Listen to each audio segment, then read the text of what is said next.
Should be live now. Let me just double check to make sure that I'm not speaking into the void. Yeah, it seems like we're good. We're good to go. Okay, perfect. So, um, super excited to have Joe and Guy here. They're going to guide us through the conversation today on the topic of the Light Phone 3 and news and things. So let's start with some kind of like upkeep. Where is the Light Phone? It's been a year since the Light Phone released. It's been slowly getting into the hands of people. There was some craziness with the world and tariffs and all of that crazy stuff. But since then, there have been a lot of updates and a lot of things. So, where do we stand, Joe, with the Light Phone as of today? Give us that recap. Yeah, it's pretty wild that it's already been a year since the Light Phone 3 has been out in the world. And as everyone realizes, our biggest kind of hurdle has been on the production side, taking in tariffs as that and getting the phones actually made and delivered. We launched on March 27th last year, and not to go into every single detail, but within a few weeks, the tariff trade war had kicked off in full speed.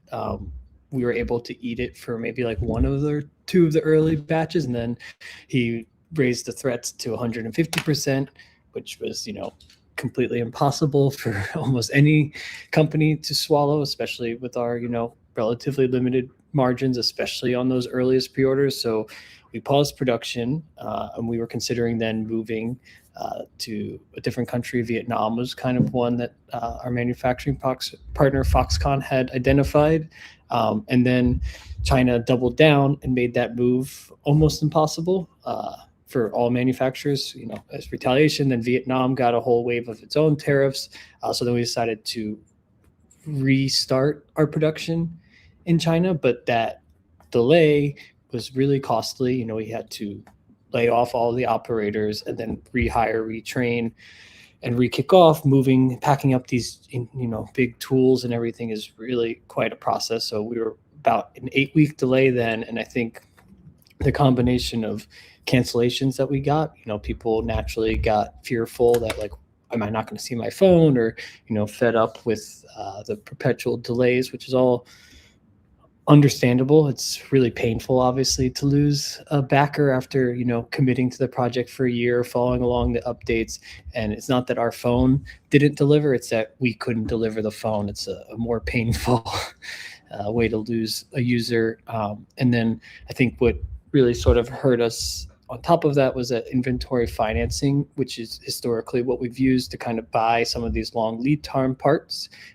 Things like the CPUs and the screens have the longest lead times, also the most expensive parts. So, those could be 4 to 6 months at times. So we wanted to put deposits down so we could get much bigger batches.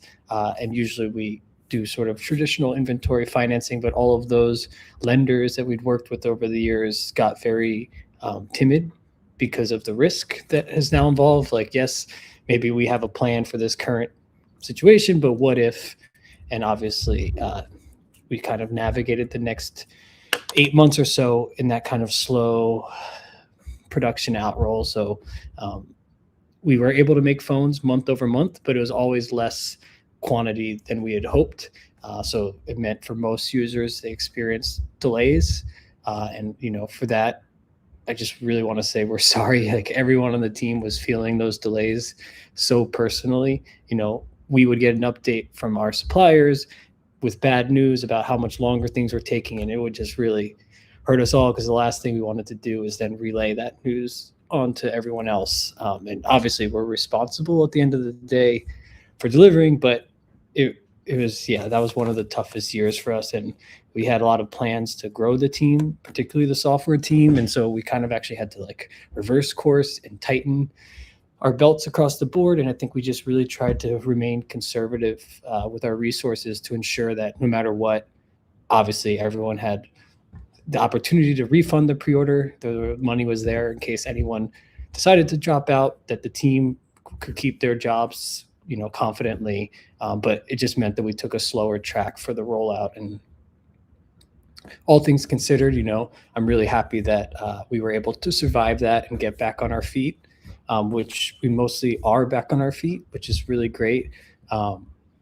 the new sort of challenge that we've been facing with both light phones, but especially the light phone 3, is around supply chain.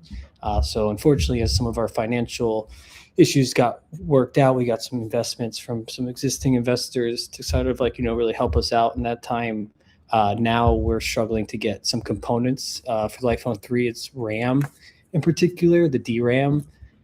And this one component has gone up at times 15 times what we usually pay. This component's usually around $40, and at different times it's been closer to $500. It's sort of a fluctuating thing. It has recently dropped to $350, which is still out of our price range. So, we're working to get future orders, but it's, this is something that's really painful for all tech companies right now. And the last thing we want to do is consider raising the price again. So we have the next batch of phones coming in September tentatively.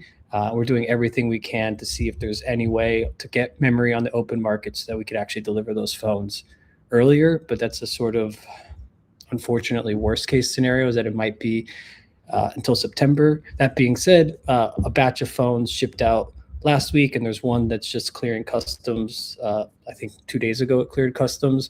So there have been phones coming, but that is the last of the RAM that we currently had for Light Phone 3. So that's just kind of a maybe too detailed production update. But we have shipped over 20,000 Light Phone 3s in the past year. And it's amazing to hear the feedback. I think even more so than the Light Phone 2, we're seeing a lot more success with users who like make the switch and is able to fulfill the needs for them to get away from their smartphone, if not for good, for significant chunks of their life. And I think we're super excited about where it stands. Obviously, this production delay is frustrating because we're missing all sorts of opportunities.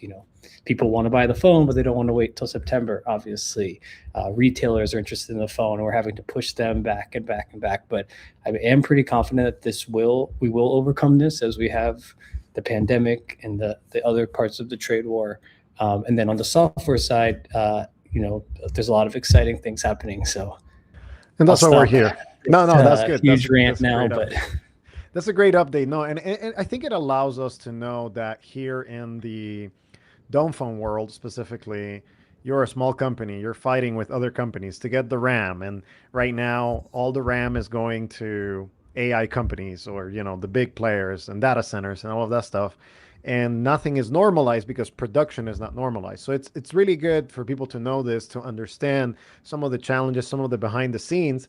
But in the meantime, you also announced just last week that you're opening up certain parts to allow people to tinker. And Guy, maybe you can take this one. Help us understand, what is the Light Phone developer platform, and how is it going to benefit Light Phone 3 as a result of opening this up a little bit more to the community? Yeah. So the way it came about, I mean, it's something that's been talked about since before I ever joined, which was about a year ago now. But in its present form, I think it became clear that we needed to be able to work on tools quicker. And that means fixing bugs. That means rolling out potential new tools. And we decided that we're going to rethink tools in general. And in doing so and exploring that and prototyping, we realized that we're looking at it and we're like, you know what, this is probably something other people could look at. This code, this setup, the way we're thinking about this, where the tools are a little more independent of LightOS than they have been.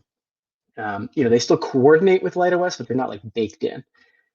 We said it would be really cool if we could let other people look at this and see. And if someone has that one deal breaker with the Light Phone 3, like, oh, it does, it's solving XYZ for me, but it doesn't do this one thing that I need in my daily life. Like, it would be awesome if people could quickly and easily build it, load it on, and have it still, and not break the Light Phone experience, which is what ultimately we're selling, right? So like, we know there are plenty of people modding the thing. We know there's a very active community of people using, taking advantage of the fact that at the end of the day, it's running Android.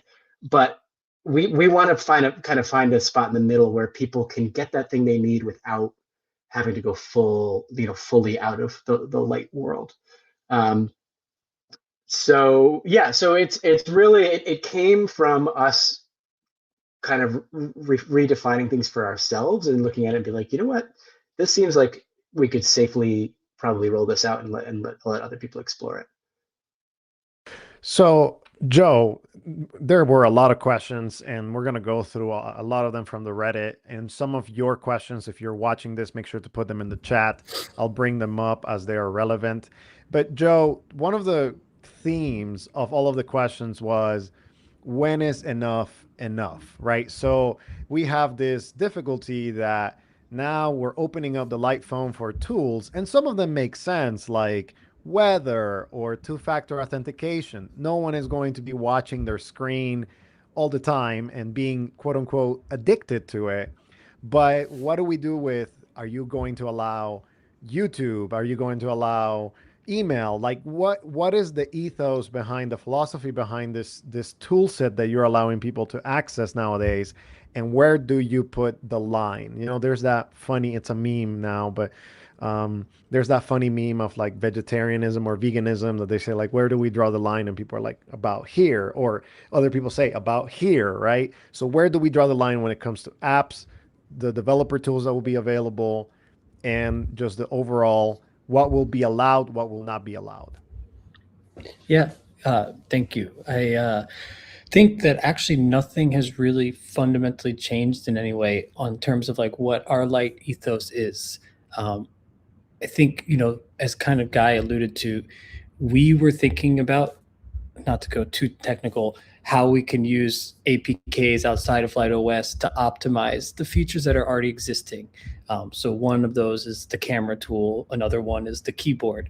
These are things that people have, noted time and time again that, it feels like there's a performance lag or it could be optimized, and there's features that people want for the keyboard. And we realized that we were, the process we were going for was sort of a hack to keep it all within this one LightOS APK, and was limiting us technically.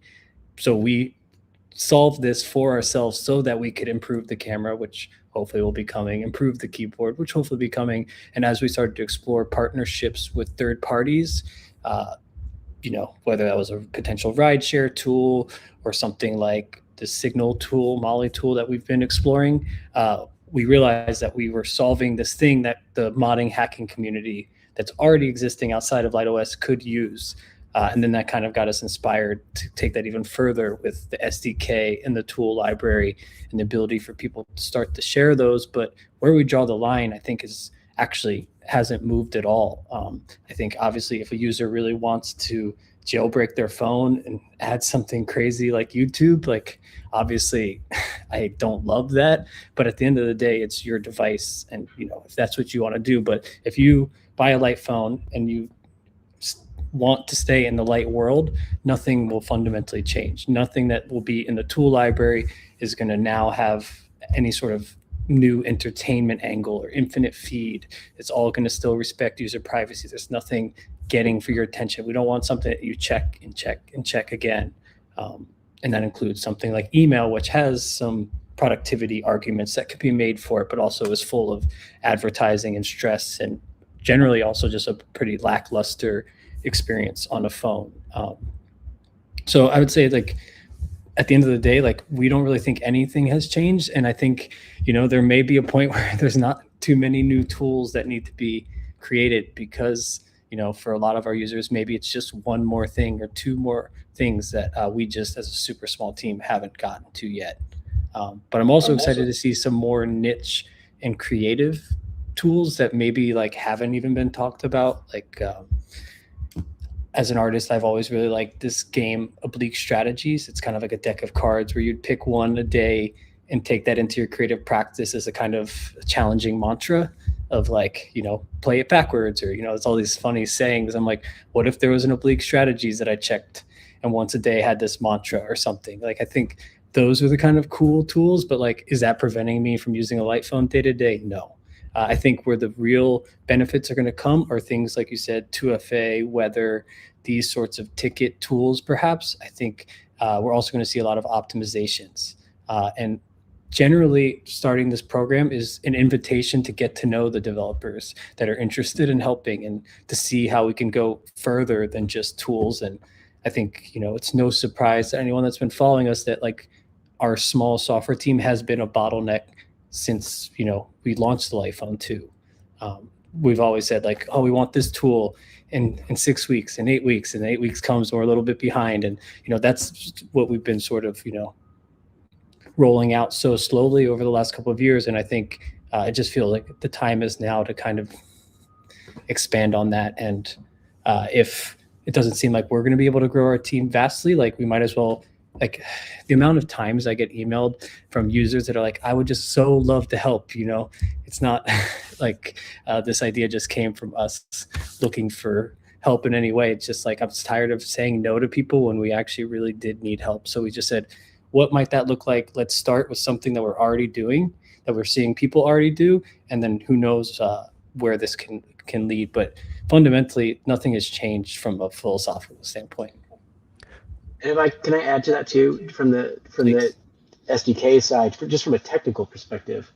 I'm thinking a lot about what we're giving people to build on, and I think what I've been focusing on is like, how do I strongly encourage people to build things that kind of stick to the light ethos, right? Like I talk about like the ergonomics of a software development kit, which is like a kind of a goofy way to say it, but at the end of the day, when you're building something and you're using somebody else's APIs to make it, like the choices that they made, exposing the data in a certain way, making certain things easy, certain things a little harder, ends up influencing what you can build with it. And so because we are an opinionated company, that's like what you're buying with Light. Like I want to make the SDK so that it's flexible. People can build what they want ultimately, but it's going to be easiest and smoothest to build something simple that is not attention grabbing. Like I want to encourage, even just invisibly kind of encourage people to build things that are going to like fit our device. So we're thinking really hard about that, and it's fun. It's fun to think about. I think that the reality is that most of the problems that we have are design engineered, right? So if you allow for something that is not supposed to be there, so for example, in the kind of like road industry or infrastructure, if you make the road really wide, then people can go really fast. But if you make the road really narrow, then they have to slow down. And I guess that's what I'm hearing from you that you're going to do. Guy, I do have two follow-ups from Reddit that are kind of like, I think they're important. So number one is Joe mentioned there that you want people to help, even with some of the areas of light tools that have already been developed. There's a lot of people asking, on the Reddit thread about when is the keyboard going to do this? When am I going to be able to have a better implementation for notes, or, just check marks for a to-do list, or when is this going to be done? How open are you going to be to the tools that are already in the light phone, right? Like, for users to help. And will we see duplicates of those tools that will be developed? So I hear before we started, I asked you guys how many people are interested. And you told me it's a lot of people. So how many weather apps are we going to see in the tool library? Or is it just going to be like, we're going to pick the best or the first, or, when is my philosophy or my icons or my idea of how weather should be versus your idea of how weather should be, et cetera, et cetera. So again, two-part question. Are people going to be able to help with core LightOS tools? And how many of these new tools that we have are going to be duplicated as an available tool for users to sideload or to load? I'll partially tackle this, and then I'll leave to Joe. I think as far as core tools go, there's not going to be any way short term to work directly on those. But That being said, I would love a world in which those tools get rebuilt using this new infrastructure, whether it be by us, which at the end of the day we are especially responsible for those out of box experiences, right? Like that's we take responsibility for those. We're not trying to outsource that. So I would love to, but if we do, I think if they do get rewritten in some way, or if someone makes their own music tool that's like way better than ours and everybody agrees, I think there's conversations to be had down the road about how those get incorporated if folks are willing. We've got a lot to figure out at at that level, but I think we're open to the idea, but technically speaking, you're not going to be able to work directly on those tools. And then the second part, remind me, what was the second part? The second part was So if I duplicates. create a weather tool and then somebody else creates a weather tool and then Yeah. somebody else create a weather tool, which one wins at the end of the day? Yeah. I'm going to let Joe mostly answer this, because I think the curation of the community tools is something we're going to think a lot about. We still have a lot of figuring out to do, but we're definitely not going to stop anyone from doing it. Like if someone wants to build their weather tool and load it on their phone, absolutely go for it. I think in terms of what shows up in the community toolbox, I'm just gonna. I'm curious, Joe. I'm curious what you think. I'm curious if you've already thought about that. Yeah, I mean, it's been a, kind of tricky question that we've always been thinking about as we've talked about SDK. And, even when we first launched LightOS in 2019, we wrote about our intentions to eventually get to a place where users would be able to create their own tools. We always thought that was a really cool idea. I'd say, we don't have every answer, but we felt like that shouldn't have stopped us from starting to see. So on one hand, this is kind of an experiment. We weren't sure if anyone would sign up. Right now, it seems like the interest has blown far beyond our, expectations, and so we're even more excited about this possibility. And like, I think there's probably a world where there will be multiple duplicates of tools, but I think if the tool is light created and it's in our initial toolbox on your dashboard before you get into the community library, like those are guaranteed to be supported, follow all of our intentions. Those are the ones we're going to support forever. If someone asks me, like, what happens if someone submits a tool for the toolbox and then if something breaks, that is one potential risk. And I'm curious to see how it'll pan out. Like maybe some people from the community will step up, fork it, and fix it and publish it anew. Maybe that functionality will, if there was enough people, maybe we'll step up as light team and, create some tool. I think a lot of this is about just really forming a much closer and intimate relationship with, the super users as well as the developers, and to just make sure that we're moving as efficiently as we can towards the same goals that I think we all want. And I think, obviously I'm going to have a lot of opinions and it's going to be a tricky dance and people might not agree with all of our decisions of which tools we don't allow.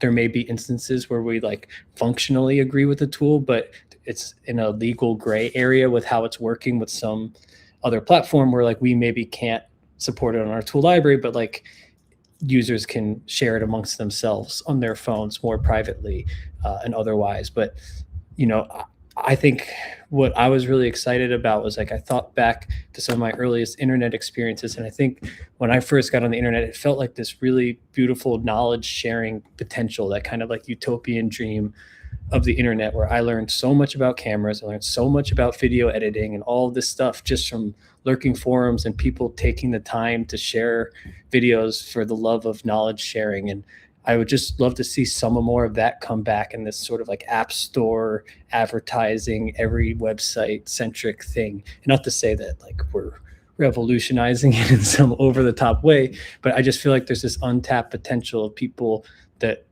are willing and wanting to do things like this and have fun with it. And I think, yeah, ultimately, I hope it's more fun than anything else.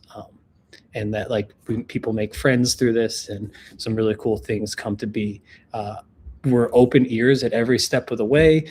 Some users said like there really should be a payment mechanism, and if it turns out that ends up being the thing that makes the most sense to make this a sustainable ecosystem, like we'll consider it. But I think we just really love the idea of like free sharing for free sharing's sake. So that's our initial hypothesis. We're starting just with custom tools, but if we're going through and we realize like this person has great ideas for LightOS and can contribute in some way, like we'd be silly to not take advantage of a more deeper open source relationship. And I think, we've always wanted from a transparency sense to be more open source, whether or not that meant that people were contributing, just so that people could see exactly that, all the claims we make are 100% accurate. No, that makes sense. It makes a lot of sense. A lot of people had, questions about how is this going to improve the experience, and people are like, oh, like it's going to improve the keyboard, it's going to improve like the ability to load niche tools, and I really like that it was free. Honestly, I personally think it's good because at the end of the day, you can also sponsor somebody on GitHub or give them a buy me a coffee link or PayPal, So like there are ways to support developers. And especially when you are in a niche community, you find ways to give back. Like I know that I have worked on my own projects, and every so often I get somebody buying me a coffee and I'm like, yeah, I appreciate it, because like I'm doing something niche, I'm doing something that is specifically for the community. So I really think it's appreciated in that sense. And I've found in similar contexts when I've sort of volunteered my creative practices that like it's not even about the $2 tip, it's the joy that someone is using this cool little thing I made and appreciating it. Like I'm hoping there's a lot of that goodwill shared, but I don't know. I'm an idealist or something. No, I think it's good to test, and then if people want to tip more directly through the app or whatever, then it'll become maybe apparent that people can do that. One question, this is a little technical, a little more philosophical, is like because technically you could put whatever service, right? And one of the questions right here on the chat is, will there be guidelines for privacy and security within the SDK, right? So are there certain services that maybe because they're exploitative, I think of, for example, um, people could create certain apps that may be not legal to put on everybody's Light Phone 3, right? Or maybe they are not private or secure, or they don't enhance that. I know there has been a lot of talk about RCS and WhatsApp and Signal, but there are other platforms out there that are really extractive and not helpful to users. So what is the guidelines here? What are we, working on? Yeah, that's a really good question, and obviously one that we're thinking of very seriously. And it's probably the scariest part of all this, right? Like it's that, yeah, by far I would say the scariest part is just making sure at the end of the day we don't want to open any holes on your phone. We've kept it really tight to date, so yeah, I totally agree. But yeah, the answer is yes. And the way we're going to be going about this at first is just when you build with our SDK, it's going to feel like you're building like a very normal Android app. We're going to be using Jetpack Compose for UI, and we're using like modern standard Android stuff. But what we're doing is we're providing this framework that you're going to build it within. So it's a kind of a layer around Android that's going to be very restrictive in what services you can use, like from within Android and whatever. And what we're going to do is we're going to start with that really tight. And over time, inevitably, someone's going to come along and they're going to say, oh, I want to build this tool, but you all are blocking me from doing this one thing. And what we're going to try to do is slowly increase the circle as we evaluate each case. Like, okay, is it safe for us to allow that particular thing? What types could anyone use this API, this Android API, to do anything extractive? So that's how we're going about it. We're starting as tight as possible, and we're going to reevaluate as we go along. And then the other thing we're going to do is like any tool, this is where we're at now, and I'm going to asterisk, like, we reserve the right to change this stuff as we learn more, but this is where we're at now. I think any app that's going to get put, that we're going to endorse, that we're going to host and make available in the community toolbox, is going to have to be open source. And so if you're doing something sketchy in there, like, everyone's going to be able to see, and I know not every user is going to be able to go through the code and evaluate it themselves, but I'm hoping just by having that be like a hard requirement, that it's going to be do a good job of preventing anything like kind of sneaky from getting in there. So yeah, that's how we're approaching it right now. And yeah, I think, I'm sure we're gonna find holes. People are gonna find holes, but we'll patch before anything serious happens, obviously. No, for sure. And I think it's just good to answer, just good to have an idea. And one of the areas that a lot of people are kind of wondering is, like, also, what is the limit, right? So for example, here we have a question from Figure Speech 101. Any updates on rideshare? But I mean, I'm going to take that as a global question of, like, maybe platforms that could be on the light phone, but somebody could create a third party tool, but what does that mean for the legality of it? Like, so for example, Spotify, Uber, maybe the United app, right? Like, like, I want to get my passport, I'm sorry, my ticket for my plane or whatever, but United only allows this to be done via their official app. But what if somebody's able to, I don't know, reverse engineer, figure it out, and, like, but then now you bless it. Would you bless those, or, like, what are some of those? I mean, I know probably not, but I want to Yeah. understand what are some of those limitations as well, so people understand what the limitations are around this. Yeah, we're gonna have to formalize it, but I would say short answer, like, no. We can't. We're not, like, I know, like, there's so much pressure for some of these tools, like, to because so many people want them and use them, and, like, really, like, again, they have this deal breaker thing.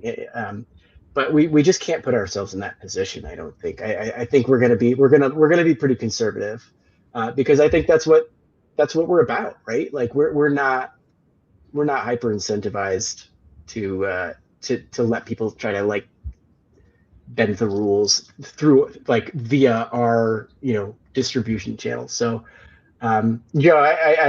please add some color to that. But I think, like, if there's any question about the legality, I think we're going to err on the side. We're going to be cautious. We're not going to, even if it's exciting, like, oh, someone figured out how to get this working for Lightphone. I think we're going to have to be conservative.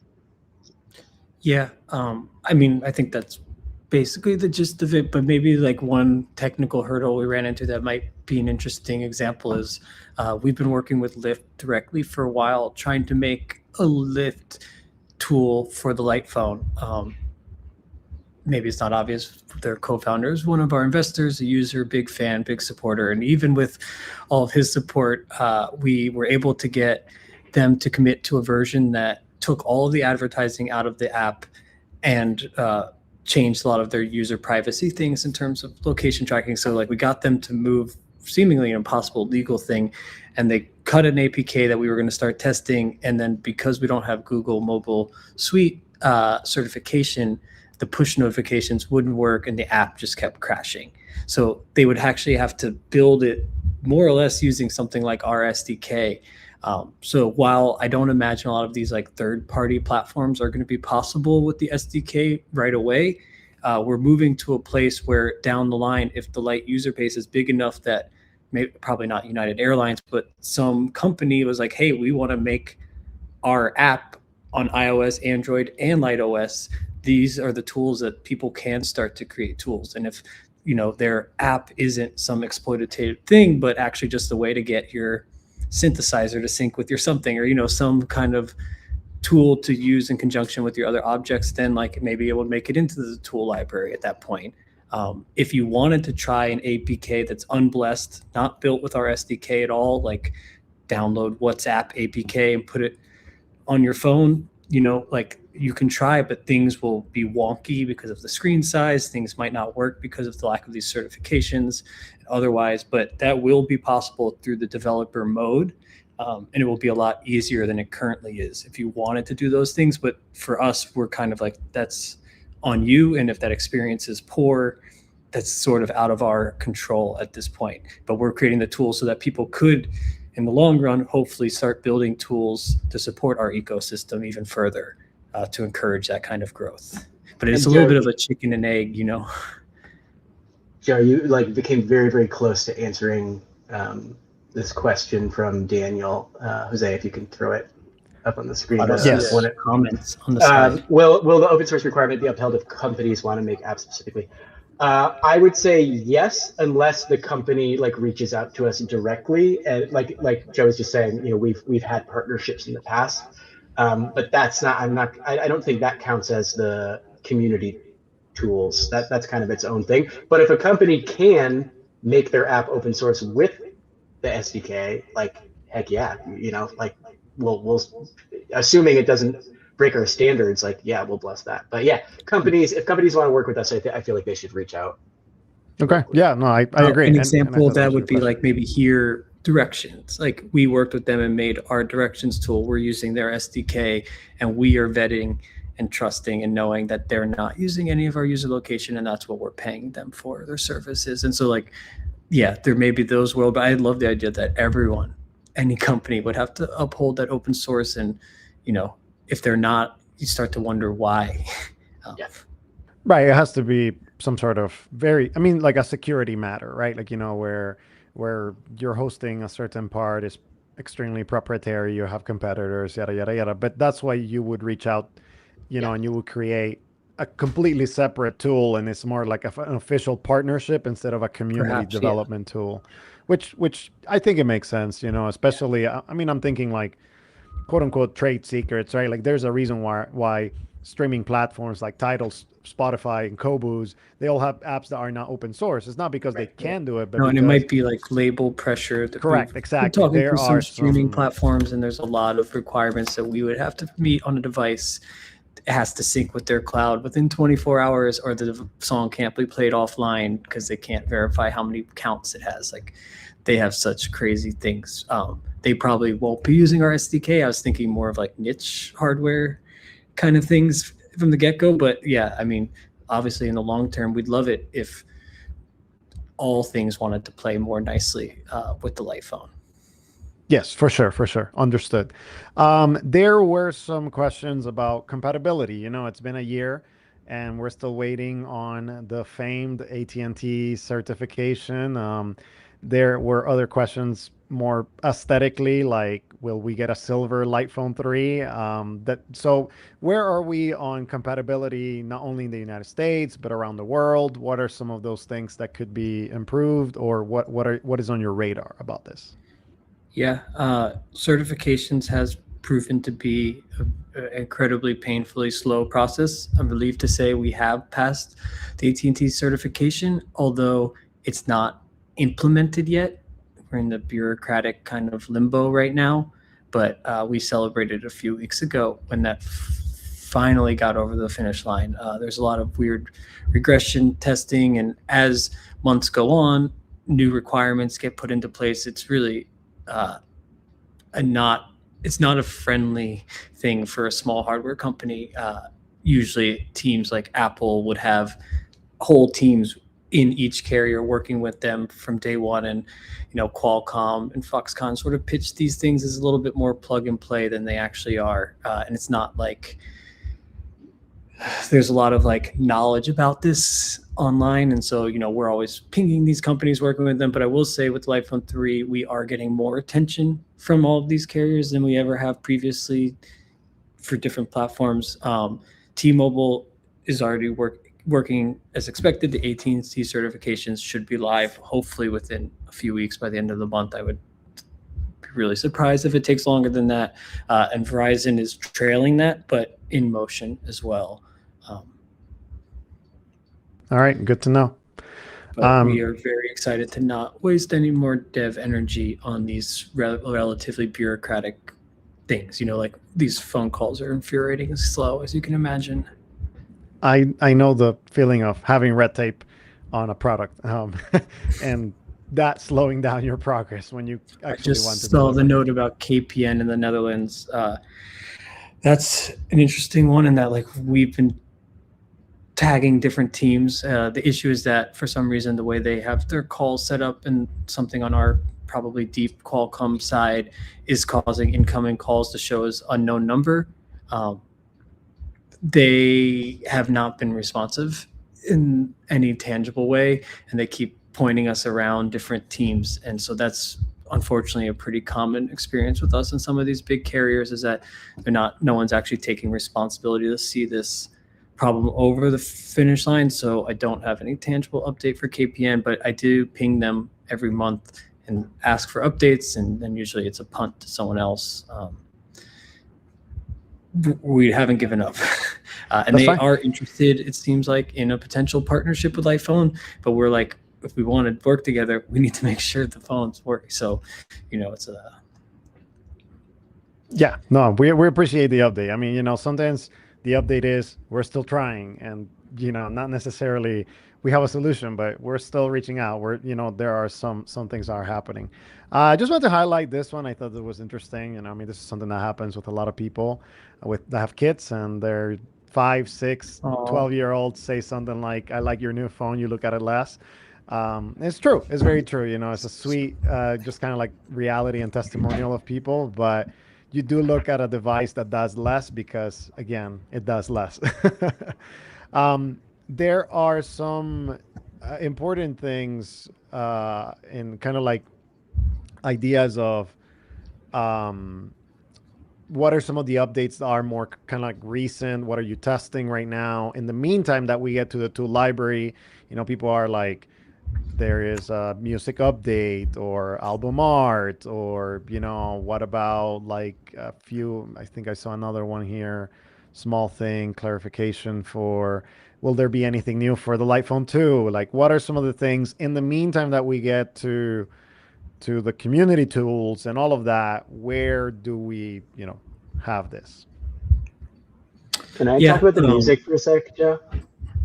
Yeah, I guess like the music tool, unfortunately, has been on the back burner. We started to do an update last summer. Initially, just, reworking it so that albums and artist sorting was possible, with the intention of eventually supporting other features, larger libraries, better syncing than just over Wi-Fi, etc. So we had a lot of ideas, but I'm sure there's going to be the answer for a lot of like very specific feature requests. It's just been a matter of prioritizing bug fixing, these certifications, and those things in the very short term. So there is no tangible update to the music tool just yet, but I would say it's like becoming more and more close to being high priority as we tackle these other lower, less exciting things. The album art question is a little bit more of like a Ethos question. We've never intended to show album art. I think it's something we'll continue to keep an open mind about, and I can imagine a world where maybe someone makes a music tool of their own that has album art, and then we can really get some A/B cross. And I've made UX decisions that I've been wrong about before, and users were like, actually this doesn't make sense, or this is confusing, and we change it and it gets better. So we're open to that kind of feedback, but for now, we haven't touched the music tool, but there is a lot of conversations. Guy and I are always talking about some of these clever ways to transfer data with the dashboard better, and we've done some prototypes, but unfortunately nothing super near term. Probably we've kind of shifted to flushing this SDK out to a point that people can run with it as a kind of near term for the month of May. Of some very short-term features that are already in testing. I know, Jose, you've kindly volunteered as a tester, is that now you can take the brightness way lower than before, and we smoothed out how the brightness works. So that was really exciting.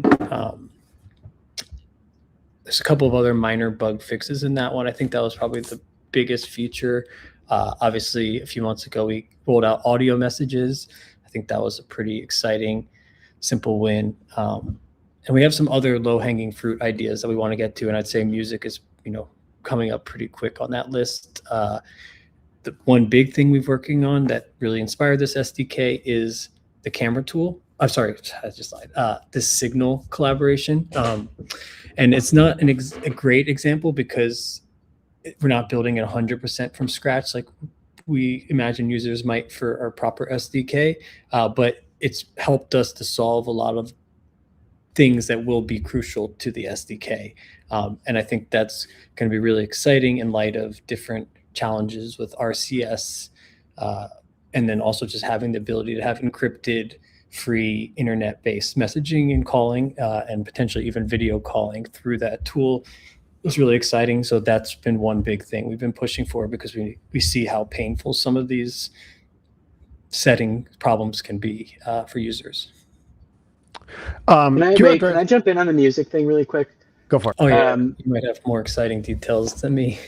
the music thing, well, because like I think we all feel the pain of the music tool. I know we're all big music fans. I will say this, although we are not prioritizing changes in the core music tool right now, we would like to. We have some work started from a while ago. Um, I am making sure that the SDK, this is one of the first priorities, you will be able to play back lossless audio. And it obviously will let you load images if you're making tools with our SDK. Like that seems like a pretty low bar. So I want from day one, it is my goal that someone could make the music tool of their dreams. That being said, again, we are responsible for something like music, which is a core experience, but the SDK is going to allow for a lot of these features people are asking for. And a part of the SDK that is exciting, we're still figuring out the exact details, but is a way to transfer data to and from tools locally, not using our backend, our dashboard. And that's going to make a lot of really cool stuff possible, including like the if you want lossless audio, you can load it on. I want to add, sorry, one more thing that popped up that got me excited because it's very specific. The question from Char hit a thing, sorry, 146, the unified push. Will Light also support something like unified push for notifications? That is exactly what we're doing. And so this is how, if you're making a tool and you want to add support for push, we are implementing unified push within LightOS, and that's how this. So far, again, subject to change. Everything's subject to change, but that's how Signal is going to work as well. And can you go a little bit deeper right there? Because a lot of people in the Reddit were asking about like, okay, the SDK will be available. We understand you talked about a little bit of the constraints, but within what's available, how deep into the OS will people be able to go into? So, there are very small things such as like battery saver or network settings. Like, these are deep level OS things. Yeah. I assume those will be outside of the SDK. But generally, yes. Yeah. okay. But I'll say this, like the way we're thinking about it is, when you're building an Android app, the way you usually change things like settings is first the user grants permission from Android, like the Android overlays a permission dialog, you hit it, and then you have permission to do things like change settings and whatnot. And we're thinking about it the same way, but because these tools are meant to work with LightOS, the model's a little different, where it's the tools are going to ask LightOS for things, to do things on their behalf. And so there's this intermediate step where we don't really want people talking directly to Android that much. Again, we'll over time, there will probably be cases where it makes sense to let them do that. But for the most part, it's going to be like, make a request to LightOS to do it on your tool's behalf. And the other advantage of that is it forces us to test every single one of those before anything gets rolled out, right? We will have to green light any of those requests that come in through LightOS. So I wouldn't say there aren't any doors that are super shut from a technical perspective. We can do things on tools' behalf, but again, yeah, I do think that kind of stuff will probably, I don't think we're going to have a huge user demand. And so we're probably not going to allow too much. Awesome. That's good to know. Okay, so I do have a question that kind of came up in the subreddit. Like, so for example, you said like if there's, because I think the idea is if somebody can develop and dedicate a lot of time to one specific tool, maybe let's say music, right? And you're like, oh my gosh, like I never, they did all of this work. Then you can backport it into the music tool that the light phone has, because it may have some differences of, kind of like design or whatever. And do you think like that's going to happen where people are essentially creating an app and it's like, oh, this is a much more robust experience. We can use this under the Light OS banner. And that may not replace, but improve the iteration. I mean, Joe, I it's know I'll let you definitely. talk to you. I just want to say, as a developer of many years and having worked on a lot of open source stuff, I want to make sure people are super clear that like we are not expecting anyone to to do anything for us. Especially, we're saying this stuff has to be open source and free. We are not asking anyone to do anything for us. We own those out of box experiences. We are responsible for. Um, that's my disclaimer, and then I'm going to hand it over to Joe. We know we want to be really sensitive to that because I know the feeling of like open source is in a tricky place, and we do not want to contribute to developer fatigue or taking advantage of people. So core experiences we own. But yeah, go ahead, Joe. I mean, in a way, it's like it seems like a sort of hypothetical question, so it's hard to imagine the exact details without seeing it come to fruition. But I imagine a world where, like, if someone truly makes something that we are like users would benefit, we want to own this as light. I think at that time it'd be appropriate to have a conversation with whoever built it on what might make sense. I think there's probably some due compensation or acknowledgement or something that would take place. But in our minds, like, we're building this SDK and we're going to keep working on all of our core functions. And we have a lot of ideas for them that unfortunately have been throttled by a variety of resource limitations and otherwise. And we're slowly working our way out of that, slowly building our team back up and, ready to hit the ground running. So we're super excited to see what people build and stuff, but we're not expecting them to be the ones that remake our tools. To kind of Guy's point, like, we're hyper focused on getting to a place where we're able to offer what we think is a great light phone experience out of the box, even without the community toolbox. And that's just a sort of added bonus. Whether you enjoy being part of it, you get some value from some tools. These things that we're building to support it are going to help us build the core experience better. And if there's a way to collaborate on that with users that feels right and fair and fun for everyone, right on. That's so cool. We're going forward regardless. And I assume, I mean, we have a lot of people that are interested in this. And if people have questions about some of the SDK, some other stuff, I assume as they get approved into the SDK, there will be some place where they can kind of communicate with you, to have some extra information. But, I recommend if you're a developer, if you're interested in this, go sign up into the link so that you can understand the timeline, how it's going to all work out, and where to ask questions. I'm going to put the link in the chat. If you have that, go sign up so that, people can have extra questions about that. Yeah.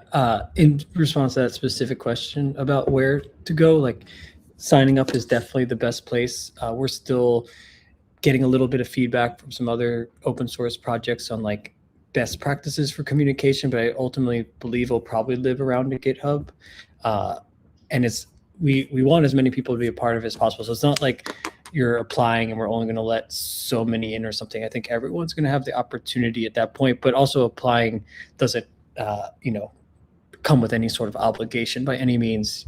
Check it out, see if it seems exciting to you. If you want to jump in the conversations, if you're like, yeah, no, this isn't really what I thought it was going to be, totally fine. But I'd say there has been a couple of Reddit posts where we've tried to chime in a little bit. But I think once we open up that door, we'll be able to answer questions and have some sort of shared FAQ kind of like guidelines, so that we're not answering the same questions a million times either. Because that's one fear I've had about kicking this off, is like, I want Guy to be using his time to the best of his abilities, writing us great code as much as possible. But obviously, I also want him to be very deeply a part of the community conversations and brainstorming from their feedback. And even just seeing, for what it's worth, Guy can probably test this too, the responses that we've already gotten has helped shape our thinking on just hearing in the feedback section, like what it is that people are interested in building.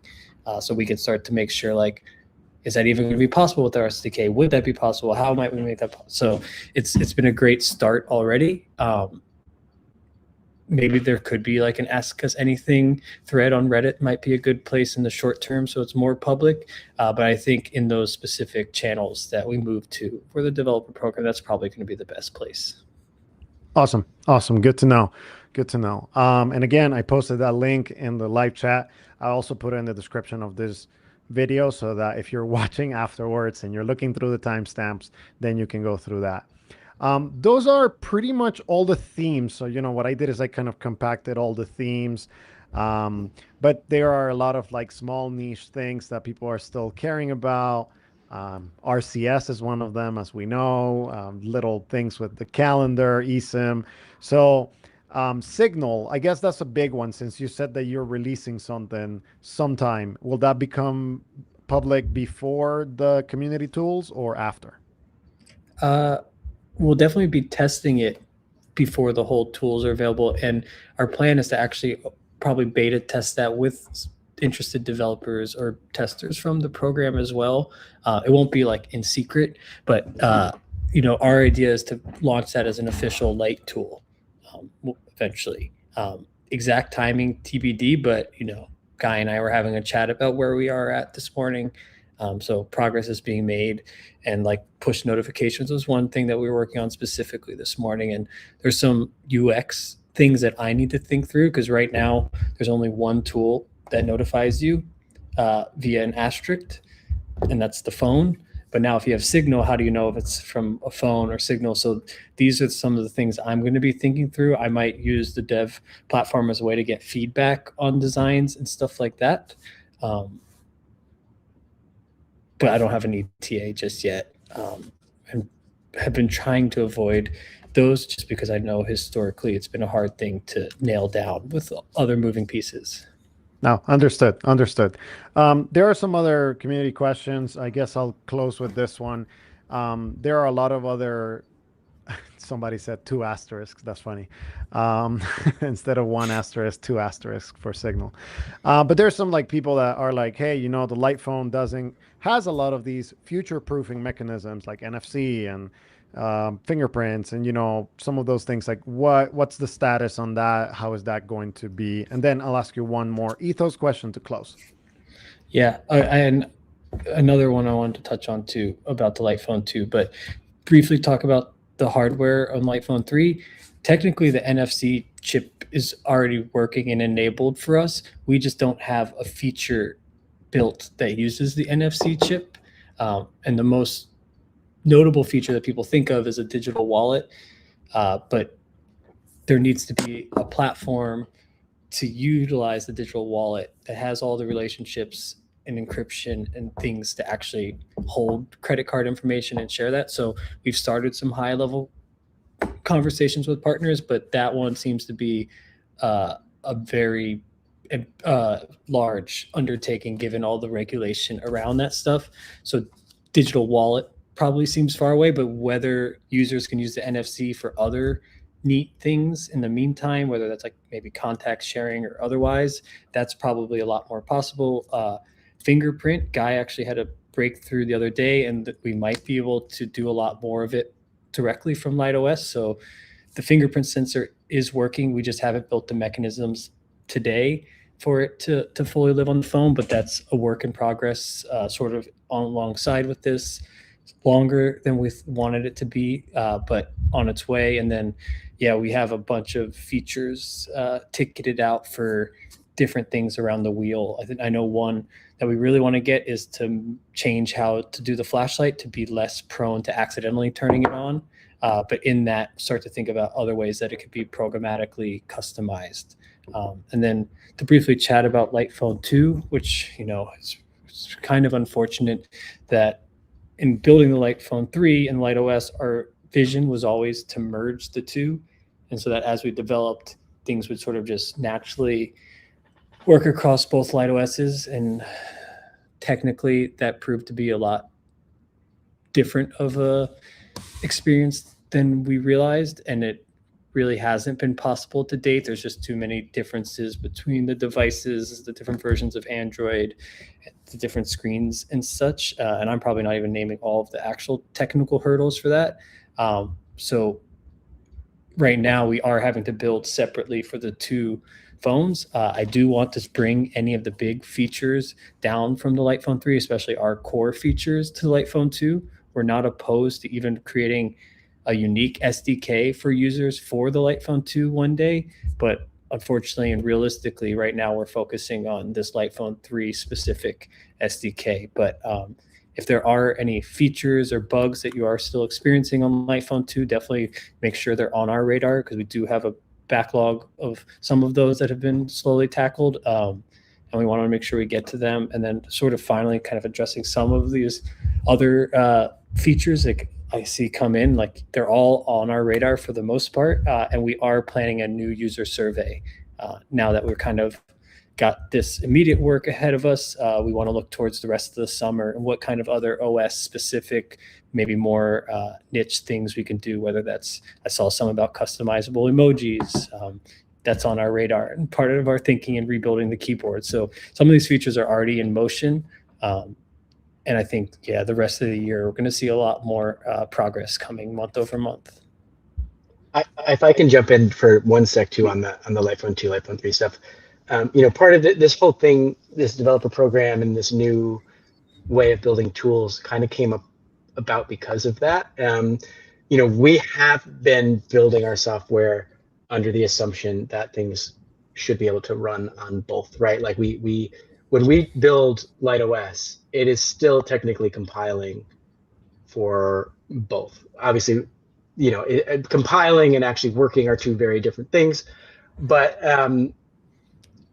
I think what we're realizing, and what Joe kind of got at, was like, we've been working hard to keep these things together, even though doing that didn't really practically buy us anything. And I think now we're starting to say, what if we treated them as two different work streams? They've got so much in common that we'll get to keep and use, but like these new APKs that are going on the LP3, they're not held back by any of the kind of legacy stuff from the LP2. And I think that's part of like the effort to keep these three things together, even though they desperately don't want to be, has actually slowed us down a little bit for getting LP3 stuff out as well over time. And so I think this is like a healthy reevaluation of like, how do we think about these two devices? And I think the end result is it's going to be easier to deploy stuff to both. I think that's the optimistic end result. Yeah, there are a lot of like instances where something we did for Light Phone 3 would break something on Light Phone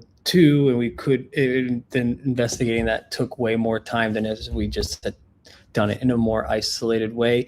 But just so this sounds clear, going forward, what we've learned from this is making the Light OS a much more device agnostic thing, so that hopefully beyond Light Phone 3, whether there's a way you can use it on an app on another device or on a dashboard on a computer or other things, that Light OS might be able to translate more easily, not being as limited to some of the decisions we made for the e-ink Light Phone 2 specifically. So some lessons learned there.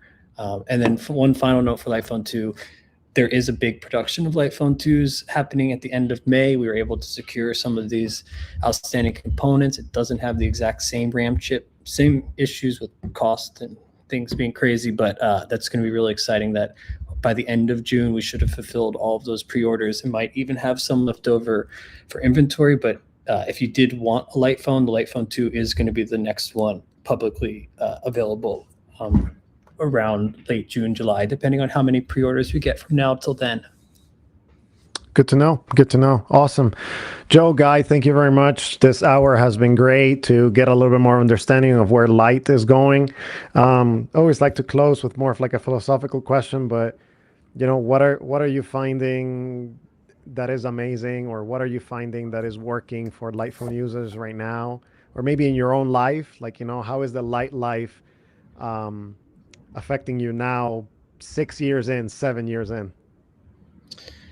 I mean, I think something I've seen happen and change the last 7 years is that when someone would see me with my light phone and go, "What the heck is that thing? Is that a phone?" I would say, "Yeah, it's a really simple phone." Some people's initial reaction would be like, "Why?" And I don't think anyone even questions the why now. It's more, "Oh, that's so cool. I wish I could, but." And so there's still a hurdle, and not everyone is switching to the light phone, but it feels like there's this universal understanding that these reliance on smartphone apps and keeping the phone in our pocket and finding ourselves vulnerable to checking and checking again are having detrimental side effects on each of us individually. It's like the studies I've seen. I just watch a Jonathan Haidt talk on attention span are affecting every single age demographic thing. There's like more specific ones around mental health and different groups of teens, but like universally, like the impacts are real and everyone's feeling them, and all of these things. And it feels like people are ready to turn the page. So I know we're sort of on this David and Goliath, and it's been a really rough year, but I'm pretty optimistic that we're going to start to reach a turning point soon where people are really going to want an alternative. I think, obviously the whole tech landscape feels like it's AI, and moving this way. But when I talk to real people at concerts, at art shows, at the park, people are kind of fed up with AI for AI's sake, and it just being shoved down their throats in every single product and platform they use, and their jobs expectations of them to use it in different ways. And so, and I'm just starting to see some real pushback, and I think that's really inspiring. And the conversations I have using my phone are amazing. I've had more people the last year tell me they've seen a light phone in public than ever before. Like friends of mine, they're like, some guy on the train had it. And I think the light phone 3 really is showing to have the promise to really deliver on the ethos of going light in a way that it's just like, I just want to make phones and get them out there. And I'm really confident if we can get there, get this SDK supported, that we're going to really see a thriving alternative. Thanks a lot. Appreciate it. And everybody, we'll see you next time. I'll try to do timestamps for this video as soon as I can. And hopefully we'll get to see more exciting stuff on the Light Phone 3. I'm taking a trip today to the DC area. Probably will be in New York City next week. And I'm going to, just do it all Light Phone. And I'm excited to see how far things have come. I remember with the Light Phone 2, I used to feel like, let me bring a tablet, just in case or whatever. But now with the Life on 3, I'm like, oh, I have way more things. So super excited. Thanks, Joe. Thanks, Guy. Thanks, everyone, for watching. We'll see you next time. Cheers. Thanks, everyone.